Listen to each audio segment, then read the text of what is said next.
예비 신자 교육에 대해서, 교리 교육에 대해서 공부하고 있습니다. 그렇죠? 초대교회 어떻게 했는지.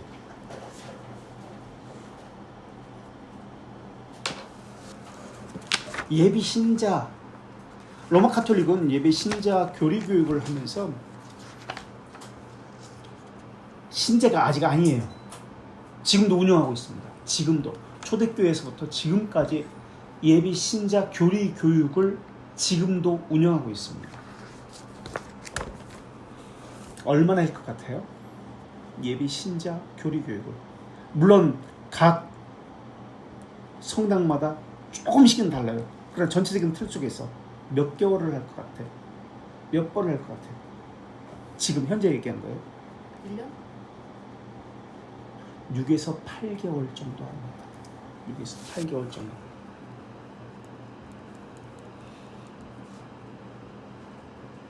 매주 1회 2시간씩 공부합니다. 성당마다 조금씩 차이는 있어요. 어느 성당은 7개월 하고 어느 성당은 6개월 합니다. 그래서 6개월에서 8개월이라고 이야기한 겁니다. 보통 6개월에서 1년 한다고 그렇게 보시면 됩니다. 그런 후 세례 성사를 받습니다. 지금 하고 있는 로마 카톨릭의 세례 예비자 교육은 20세기 중반에 확립된 것입니다. 그렇다고 예비 신자 교리 교육이 세례를, 이것도 각 성당마다 달라요. 세례 받고자 할 때마다 매번 그 사람에 맞춰가지고 하는 건 아니에요. 1년에 몇 번 그때 참석하십시오. 이렇게 되는 것이지. 1년의 차례에 그래서 한두 번밖에 없습니다. 6개월 이상 걸리니까 그럴 수밖에 없겠죠. 또는 1년 정도 걸리니까. 어디서 교리 교육을 들어도 상관이 없습니다. 내가 지금 서울 살아. 근데 천안에 가서, 수원에 가서 교리 교육을 들어도 상관이 없어요. 서울에 살고 있지만은. 그러나 세례 성사를 받으면 그 사람은 주소지 관할 지역으로 옮겨집니다. 그래서 거기서 신앙생활을 해야만 합니다. 세례 교육 어디서 봐도 되지만 세례 교육 후에는 세례를 서울로 옮겨집니다. 서울에서도 어디든 자기가 가고 싶은 데로 간다고 해서 되는 게 아니에요. 노원에 살면 각 지역마다 성당이 있잖아요. 노원, 상계면 상계, 그 지역에 다녀야만 합니다. 참고로 명동, 우리 지난주인가 명동 성당에 대해서 이야기했습니다. 고종황제가 화가 나가지고 열받아가지고 기독교를 금지시켰다고, 우리나라 초대교회 때. 그래서 모든 기독교회가 모임도 그렇고 예배도 그렇고 금지당했다고. 그때도 우리 장로교회는 끝까지 예배를 했다고 말씀드렸습니다. 명동 성당은 매달 교리반이 개강됩니다. 그리고 7개월간 교리교육을 합니다. 명동 성당 대표적인 성당이잖아요. 그래서 교리교육의 내용은 강의가 있고요. 강의 후 나눔으로 구성되어 있습니다. 그리고 빠지면 절대 안 됩니다. 그리고 7개월 이 교리교육만 있는 것이 아니에요. 성경 필사가 있고요. 피정이라고 수련회가 있습니다. 피정, 수련회. 그리고 성지순례와 같은 프로그램들이 있습니다. 모든 걸 다 참석해야 합니다. 한 번이라도 빠지면, 예를 들어서 내가 다른 건 다 참석했는데 성지순례 빠진다. 그러면 영세를 받을 수가 없어요. 한 번이라도 빠지면. 그 어떤 프로그램이든 그 7개월 동안. 이게 현재 로마 카톨릭에서 하고 있는 겁니다. 그러니까 개신교회와 얼마나 많은 차이가 있는지 알 수 있겠죠. 지금도 교리를 하나도 몰라도 세례 교육에 빠져도 상관없어. 세례를 그래도 받을 수 있어요. 세례를 받아도 그러니까 옛사람을 그대로 가지고 신앙 개념도 전혀 없이 신앙생활을 합니다. 이게 현재 교리교육에 있어서 로마 가톨릭과 성당과 개신교의 차이입니다. 개혁교회는 어떨까요? 별 차이가 없습니다. 물론 개혁교회마다 물론 다르지만은 일반 교회보다는 좀 나은가? 낫다고 할 수는 있겠죠. 자세에 있어서. 그런데 초대교회는 몇 년간 세례교육을 했다? 몇 년간 세례교육을 했다고 그랬죠? 3년간. 그리고 이제 한 주에 한 번씩 하는 겁니다. 그리고 40일 동안 매일 40일 집중 세례교육을 40일간 했습니다. 그러니까 사순절이라는 개념이 거기서 나온 거예요. 사순절이라는 절기가 있었던 거 아니에요. 세례교육, 집중 세례교육을 했던 것이 40일간 예수님의 부활절부터 오시기 전에 40일. 그러니까 주일은 빼잖아요. 주일은 예배 참석해야 되니까. 교리교육은 주일 뺀 40일간 교리교육을 집중 매일 했다는 얘기예요. 그래서 거기서부터 사순절이라는 그 개념이 나온 거예요. 나중에 나온 거예요. 사순절. 처음부터 절기가 있었던 거 아니에요.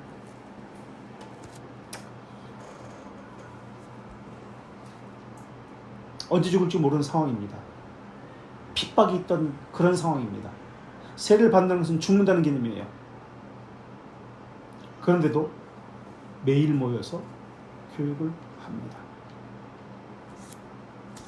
어거스틴이 수세자들에게, 세례를 받는 사람들에게 강조한 것은, 그 가르친 교육의 핵심은 성도들은 지속적으로 성경을 공부하고 묵상해야 한다는 것이었어요. 성도들이 성경 공부를 할 때, 교리 공부를 할 때, 정확히는 교리 공부를 할 때 두 가지를 인지해야 하는데, 하나는 교리 공부를 하면서 어떤 내용을 이해해야 할 것인가 하는 내용이었고요. 어떤 내용을 이해해야 할 것인가. 또 다른 하나는 이해한 내용을 어떻게 자신에게 가르칠 것인가. 이 이해한 내용을 어떻게 보존하고 자신에게 가르치는 것. 이 두 가지 내용을 가지고 있습니다. 어거스틴이 가르친 교리교육. 그래서 제가 초대교회에 있었던 교리교육 책들을 지난주에 다 가지고 왔잖아요. 어거스틴 책, 히폴리투스의 책, 디다케 등등 수많은 책들을 가지고 와서 7권, 8권 쫙 펼쳐놨었습니다. 그죠? 지금 번역된 책들을. 그 목표는, 교리 공부를 하는 목표는 스스로 교리 공부를 하는 것과 스스로 이해해서 자신에게 적용하는 것. 이것을 목표로 했어요. 그러니까 세례교육을 받았다 그러면 이 사람들은 어떤 상태가 된 겁니까? 교리에 대해서 이해하고 자신에게 적용할 수 있었던 그런 상태예요. 그러니까 지금의 세례 개념하고는 전혀 달라요. 지금 세례받아도 교리가 뭔지 모르잖아요. 이것이 어거스틴이 세례받는 사람들에게 가르친 거예요.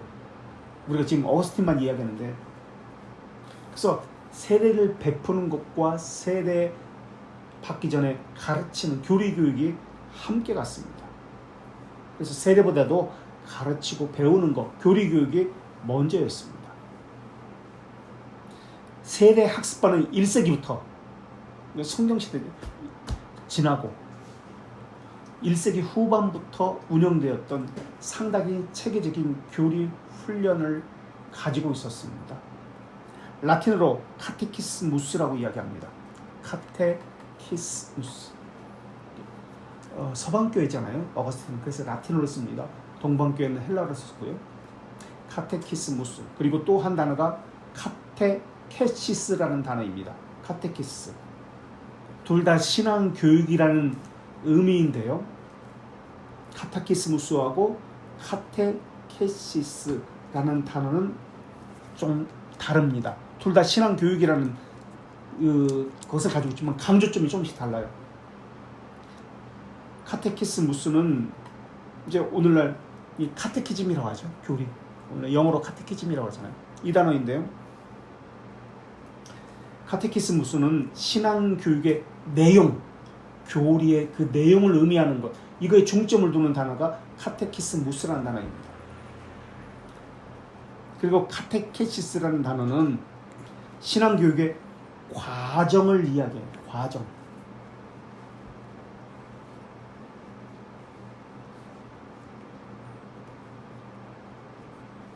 그래서 어거스틴이 쓴 교리 교육을 위한 지침서에 관하여라는 책이 있는데, 교리 교육을 위한 지침들에 관하여, 교리 교육을 위한 지침들에 관하여라는 책이 있는데, 이것은 개종한 이교도들은 우상숭배자예요. 기독교에 대해서 아무것도 몰라요. 개종한 이교도들에 대해서 세례를 베풀기 전에 기독교 신앙이 무엇이고 교리가 무엇이고 가르치기 위한 대표적인 책이 바로 이 어거스틴의 이 책입니다. 중세에도 카테키스무스라는 것이 있었습니다. 그래서 그 내용은 초대교회도 그렇고 그 내용은 어떤 내용들로 구성되어 있을까요? 혹시 아세요? 혹시 교리교육의 중심, 핵심적인 내용은 이것으로 구성되어 있습니다. 지금도 마찬가지예요. 하이델베르크, 웨스트민스터도 마찬가지예요. 그러니까 초대교회부터 지금까지 쭉 어거스틴 때부터 쭉 중세도 마찬가지고, 교리 교육의 핵심적인 내용은 이 세 가지 것을 세례를 받기 전에 배웠습니다. 세 가지 것이 무엇이죠? 혹시 하이델베르크는 어떤 내용들로 세 가지 것으로 구성되어 있습니다. 무엇을 가리키죠? 웨스트민스터도 마찬가지예요. 하이델베르크의 세 가지 믿음, 소망, 사랑과 관련되어 있는데 그것이 무엇일까요? 믿는 것과 사랑하는 것과 소망하는 것에 대해서. 그래서 어거스틴은 신망의 한문이고 신망이잖아요. 신망의 믿음, 소망, 사랑. 이게 교리교육 책이에요.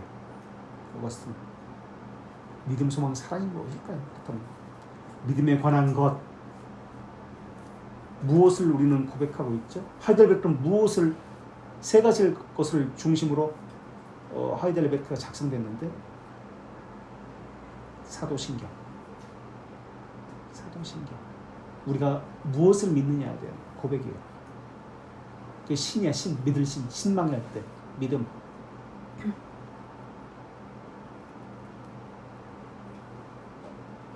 그리고 또요, 하이델베르크 뭐가 나와요? 하이델베르크에 신앙고백서에 뭐가 나와요? 어떤 것을 중심으로 있어요?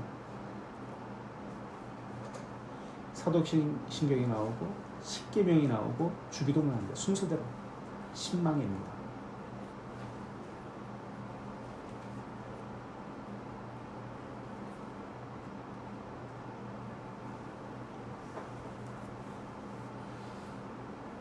바라는 것이 소망의 주기도문이네. 그죠? 신망이라 신애망이 말이 좀 그러네.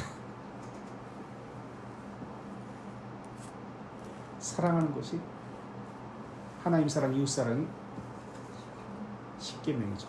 그죠? 신애망이죠. 그러니까. 근데 책 제목은 신망이네. 내가 생각해 보니까 한국말로 번역된 책을 얘기하는 거예요. 지금 어거스틴의 믿음, 소망, 사랑, 신망이라고 번역되어 있어요. 한국 책은.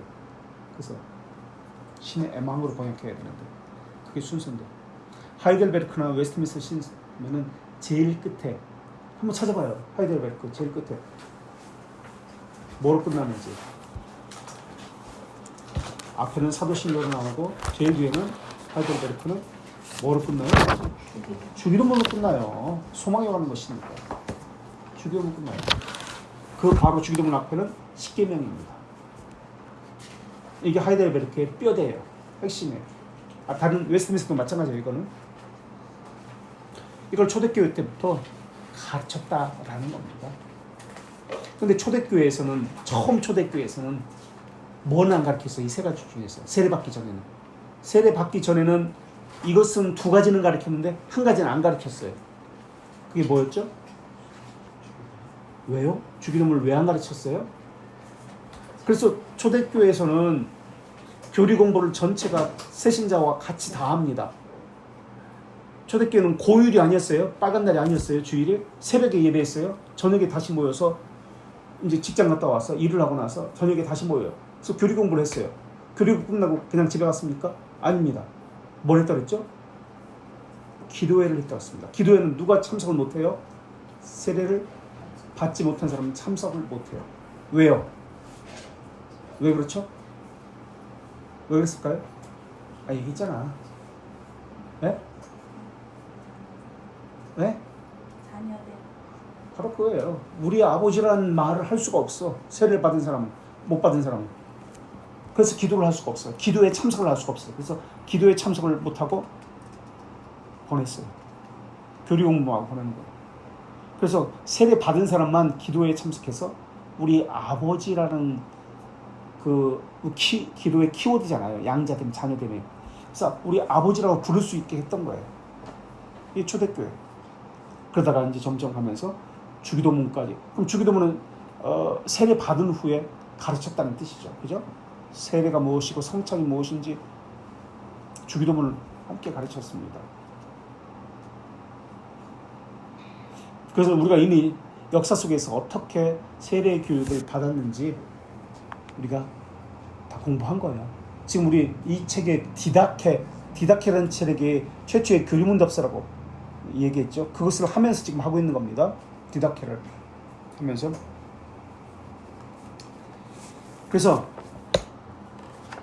카테키스무스, 신앙의 그 교리교육의 내용에 대해서는 사도신경, 십계명, 주기도문을 가르쳤습니다. 신애망을 가르쳤습니다.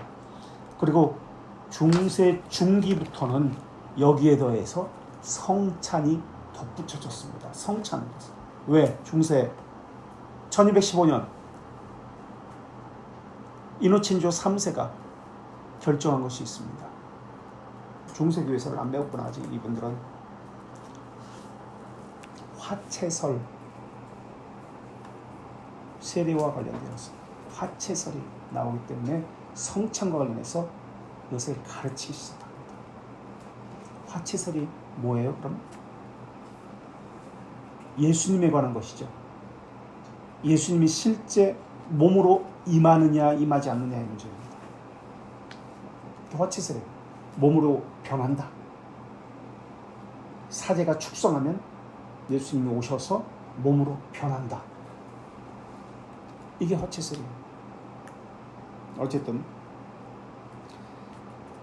1529년에 루터는 교리문답서를 카테키스무스, 문답식의 소교리 문답과 문답식의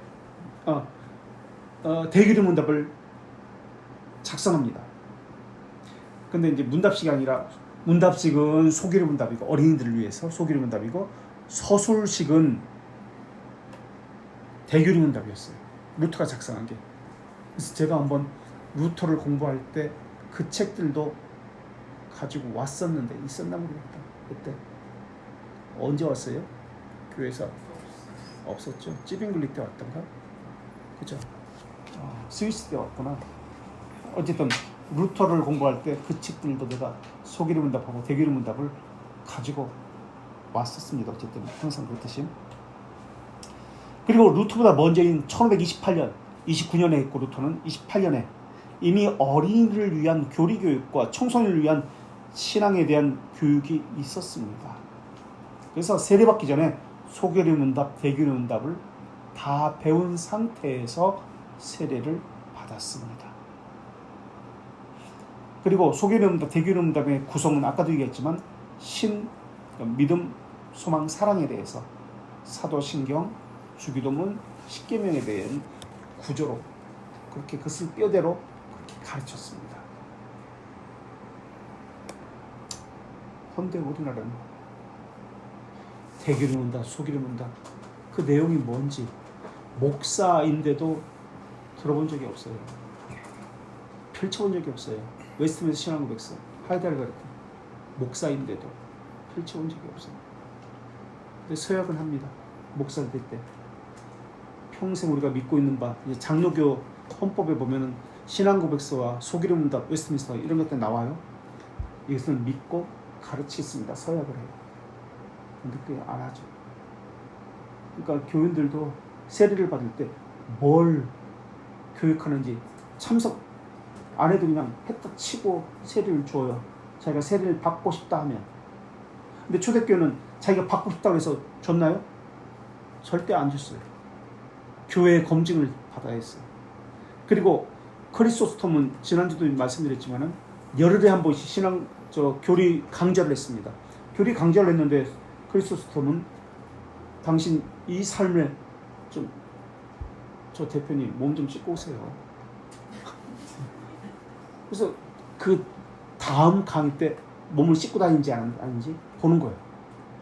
그런 다음에 삶이 변했네. 그러면은 그 다음 강좌가 나가는 거예요. 참석할 수 있어요. 이런 식으로 삶이 변하는지 안 변하는지 계속 점검하고 그래서 강좌가 있었어요. 이게 초대교회였어요. 그러니까 교리와 함께 삶의 변화를 중시했던 것이 초대교회 모습이었다.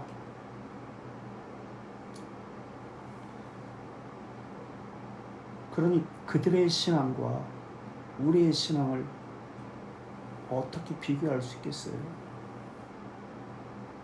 그래서 토마스 호커가 그렇게 이야기했잖아요. 핍박은 1000명을 죽여도, 고난은 1000명을 죽여도 번영은 10,000명을 죽인다고. 토마스 호커, 미국의 청교도 1세대 사람들. 그 당시엔 핍박의 시기였어요. 그런데도 그렇게 했어요. 어렸을 때 배웠습니다. 그러니까 개혁교회 신자들은 다 외워버려요. 어렸을 때 배우니까. 지금도 마찬가지 스코틀랜드 어렸을 때 배우니까. 그래서 지금 우리나라의 개혁교회와 외국의 개혁교회라는 그 신자의 개념이, 교리적인 지식의 상태가 엄청 달라요. 삶에 있어서도 마찬가지겠죠. 그것은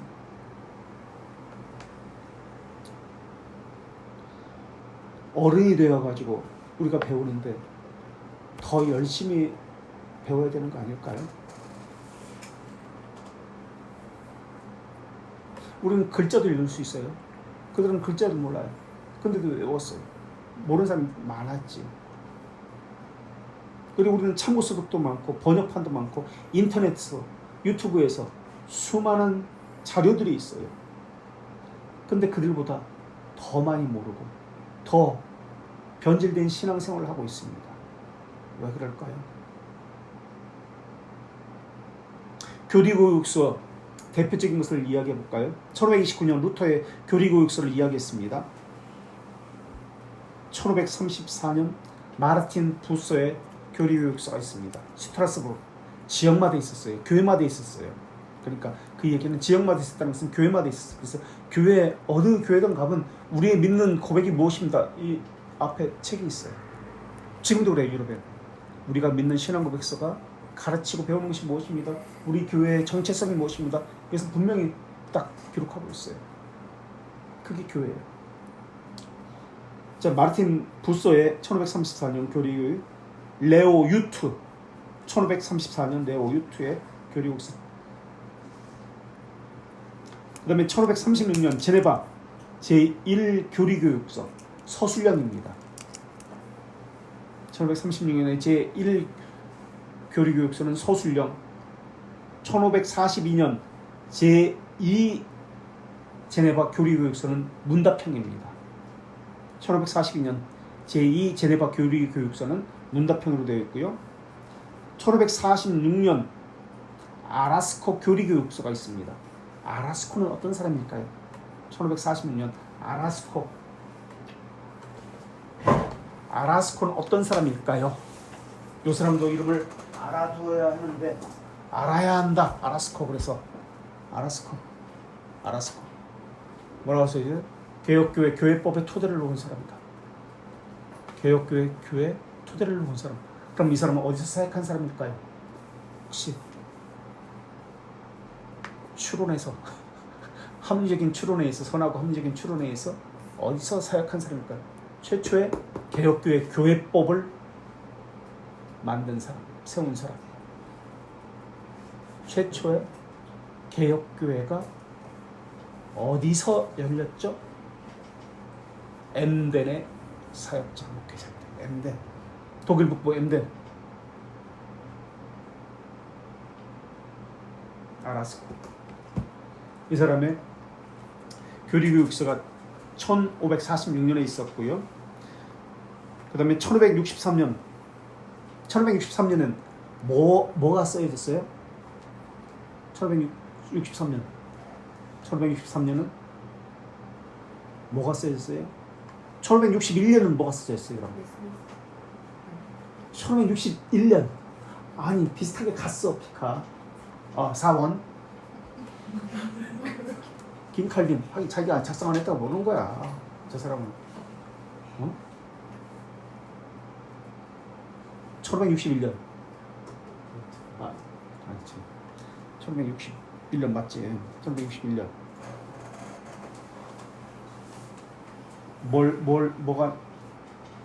뭐가 나왔어요?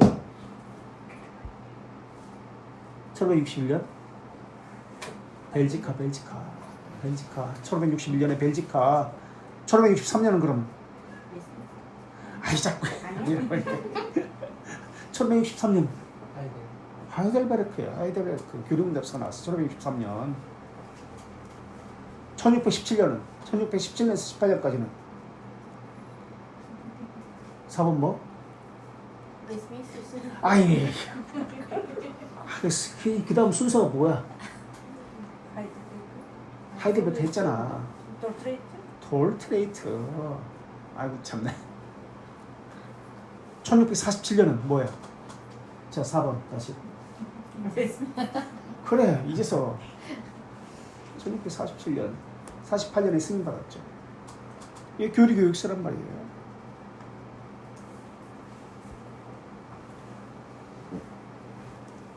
물론 그 전에 1566년에 불린거, 우린 불린거를 배웠습니다. 쥐리 불린거, 찌빙글리의 제자, 불린거 후계자 교리교육서가 있습니다. 이걸 가지고 세대 예비자 교육을 했습니다. 어린이들과 청소년들을.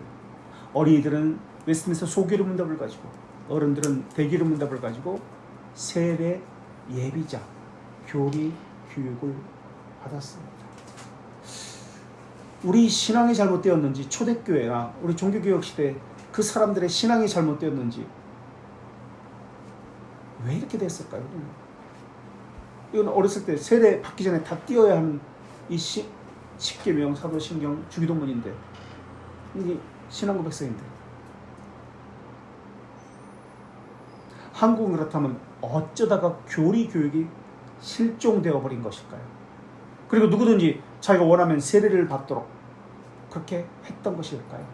이것은 우리가 아직 안 배웠으니까 제가 얘기합니다. 근현대 교회에서 배웁니다. 우리는 미국에서 선교사들이 와서 우리나라에 복음을 전거했기 때문에 미국의 영향을 받는데, 미국에는 두 가지 신앙의 사조가 있었습니다. 조류가 있었습니다. 구파와 신파입니다. 언제 한번 이야기했을 거예요. 교리적 정통주의는 스코틀랜드 아일랜드계 장로교입니다. 이제 길레스피가 이제 그 장로교 정치의 원리를 아론의 쌍난 지파기를 통해서 쓰고요. 존 낙스의 제자인 앤드류 멜빈이 제2치리서를 작성합니다. 제2치리서 개혁교회 질서들의 그 장로교라는 단어가 이제 본격적으로 나오기 시작합니다. 장로교회라는 말이. 그전에 장로교회라는 말이 그렇게 나오지 않았어요. 자, 그래서 교리적 정통주의를 부르짖었던 것이 스코틀랜드 아일랜드계 장로교인의 특징입니다. 그런데 18세기에 미국으로 신대륙에 신앙의 자유를 찾아서 회중파들이 장로교로 유입되기 시작합니다. 부흥운동에 반대하는 스코틀랜드 계열이 있고 이것을 구파라고 합니다. 구파. 그리고 부흥운동에 찬성하는 신파, 장로교 내 회중주의자들이 있었습니다. 이들을 신파라고 합니다. 부흥을 강조합니다. 신파. 부흥을 반대하고 교리르는 것을 강조합니다. 구파. 그러다 보니까 장로교회에 구파와 신파 간의 갈등이 지속되었습니다. 교회 성장을 해야지. 교회가 뭐 하는 거야? 부흥을 해야지. 이게 신파예요. 교회 성장 부흥이 중요한 게 아니다. 바른 신앙을 갖는 게 중요하다. 바른 교회를 세우는 것이 중요하다. 엄격파. 이게 구파입니다. 그래서 신파 뉴라이트, 구파 뉴, 신, 이 신자가 들어가면 이건 의심을 한번 해봐라. 제가 말씀드렸죠. 좀 구파 올드 라이트. 그래서 2차 대각성 운동 이후에 찰스 피니에 의해서 이것이 주도됩니다. 이게 1790년에서 1840년까지의 소부 개척 시대입니다. 그래서 소부 개척 시대를 하면서 야외 대규모 집회가 이루어집니다. 천막 집회입니다. 마차를 타고 다니면서 지역마다 하면서 부흥 집회를 하는 거예요. 이 부흥 집회를 하면서 야외 집회를 하면서 사회 개혁의 강조가 되었습니다. 이 당시에 미국에서 금주 운동, 술, 금주, 노예제도 폐지. 그래서 우리나라 장로교 헌법에도 술, 주초를 금지합니다. 술, 담배에서는 교인이 될 수 없다고 분명히 지금도 나와 있어요. 찰스 피니에서 이렇게 주도된 이 야외 집회가 부흥 성장을 강조하다 보니까 어떤 위원회가 생겼을까요? 부흥과 성장을 강조해.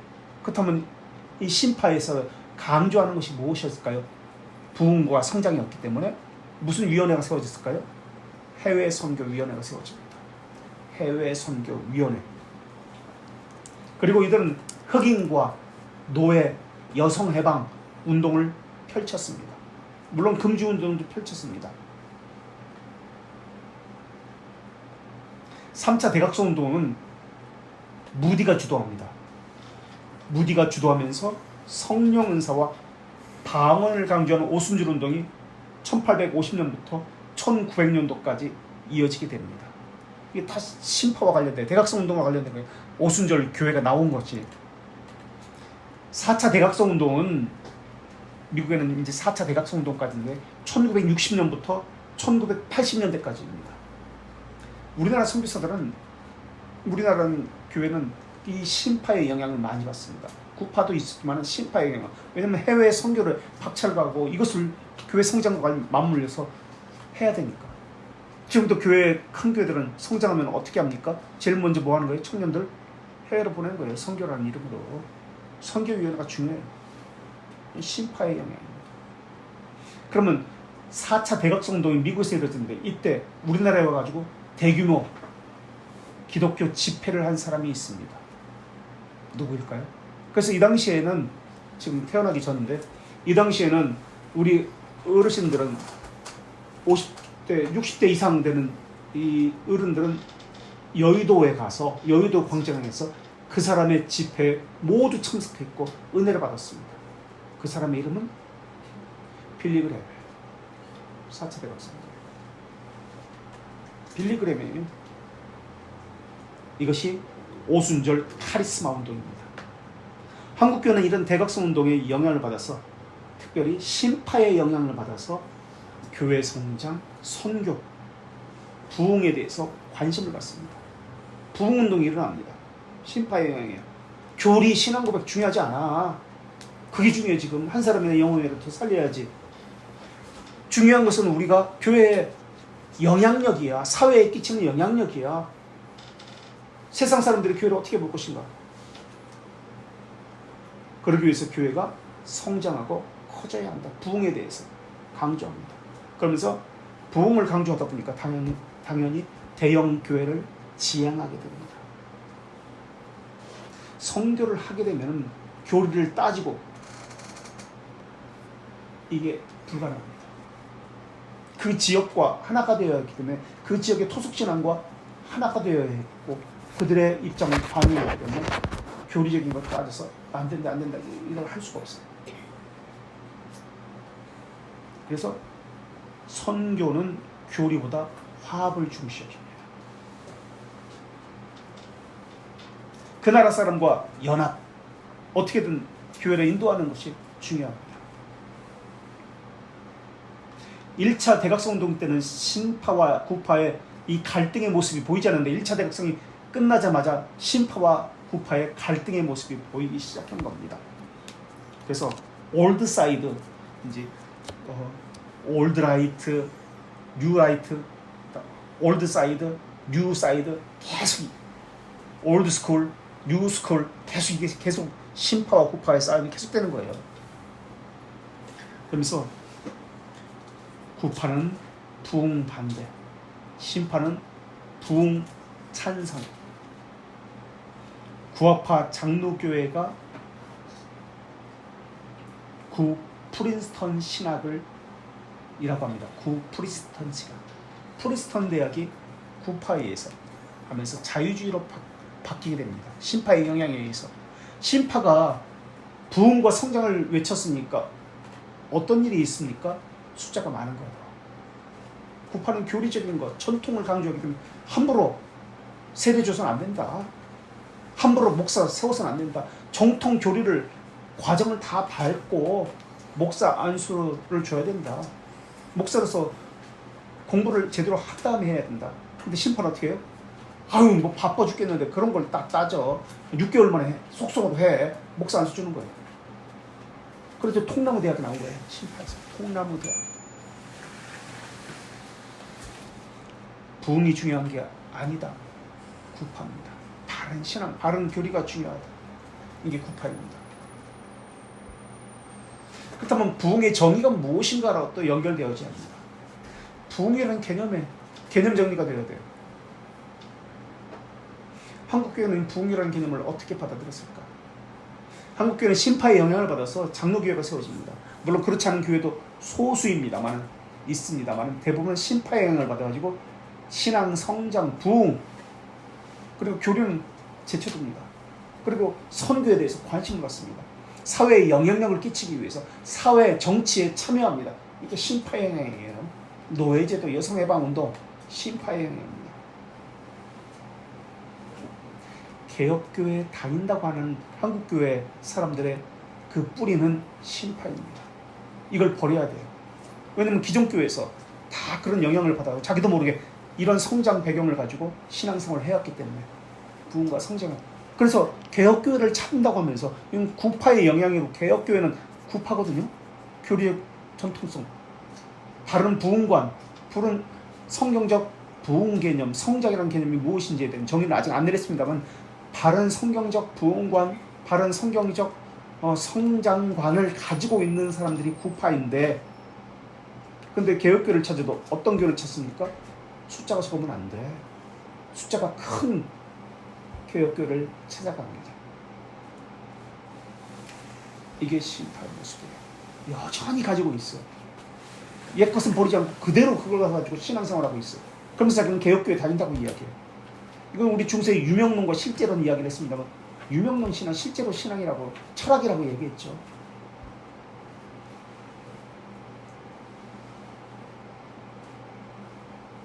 이미 우리는 나이가 먹고 개혁교회를 알게 된 사람입니다. 개혁신앙을 알게 된 사람입니다.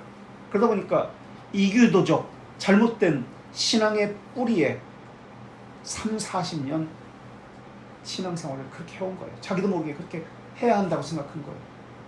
그런 상태에서 2-3년 개혁교회 다녔다고 단번에 무엇이 바뀌어질 수 있을까? 천만에 30-40년 뿌리 깊게 그렇게 잘못된 이교도 사상을 가지고 있는데 몇 개월, 몇 년 다녔다고 그 30-40년 배운 잘못된 이교도 사상이 뿌리 뽑혀질까? 아니. 우리가 초대교회를 공부했습니다. 헬라 문화였어요. 이방인들이 들어왔을 때 어떻게 그들의 이방 문화를 뿌리 뽑았는지 이미 공부해서 알고 있습니다. 그래서 역사적 근거를 가지고 다 책도 보여주고 제가 다 했습니다. 그런 다음에 세를 줬어요. 삶이 바뀌지 않으면, 그러니까 쉽게 말하면 이방 문화의 뿌리를 헬라 철학 두 가지라고 했죠. 뭐였죠? 이것을 뿌리 뽑지 않으면 세를 안 줬어요. 우리나라 초대교회도 그랬다고 말씀드렸습니다. 근거를 가지고 얘기했어요. 그 헬레니즘 철학의 두 가지 양대 산맥이 뭐였다고 그랬죠? 혹시 칼빈 선생님께서는 아시나요? 그걸 가지고 기독교 언어를 쓰신 분이 하도 오래돼가지고 500년이나 돼가지고 잊어먹으셨어요. 뭐였죠? 헬레니즘 두 가지 뿌리. 헬레니즘의 두 가지 양대 산맥이 있었잖아요. 헬레니즘 성경에도 나오는데 뭐예요? 헬레니즘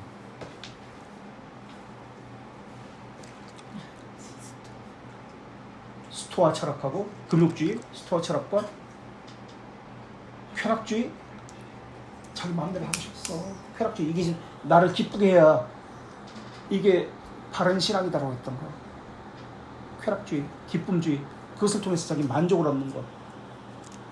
그걸 가지고 신앙생활을 하는 거야. 그게 뭐예요? 쾌락주의가 몰라요? 에피쿠로스. 그게 지금 여전히 한국교회 뿌리 깊이 있어요. 그게. 그걸 가지고 신앙생활하고 있습니다. 그걸 뿌리 뽑아야 되는데, 그리고 순전한 교리 가운데 그걸 받아들여서 자신의 신앙이 세워져 가야 되는데 그렇지 않아. 그러니까 이교도 철학 가지고 그 뿌리 위에 덧붙이는 거예요. 교리를. 그러니까 혼합주의가 되거든요.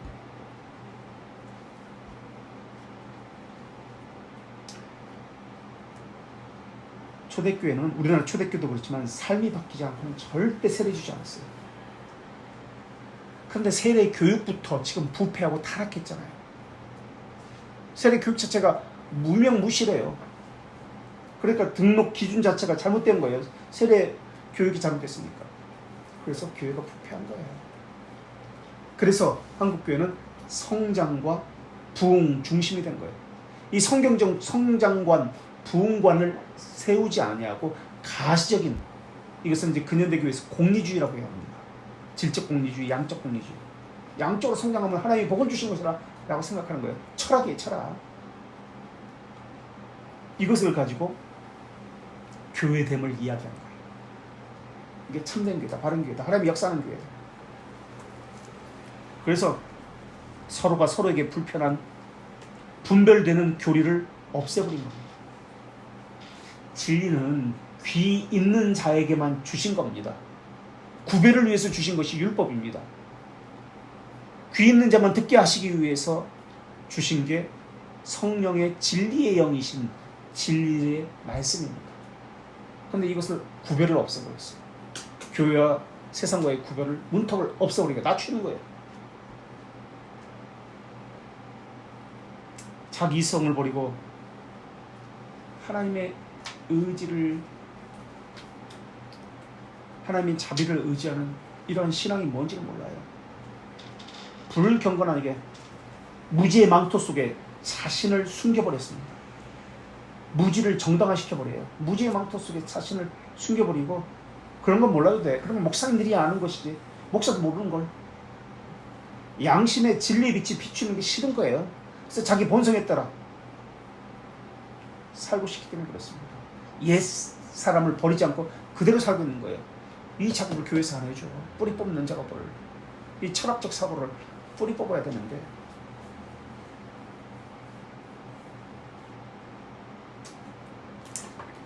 성경은 바르게 아는 것과 그 빛 아래서 자기를 바르게 아는 것, 두 가지 것을 제시합니다. 하나님을 바르게 아는 것과, 요 얘기는 다음 주에 합시다. 시간이 벌써 돼버렸어요.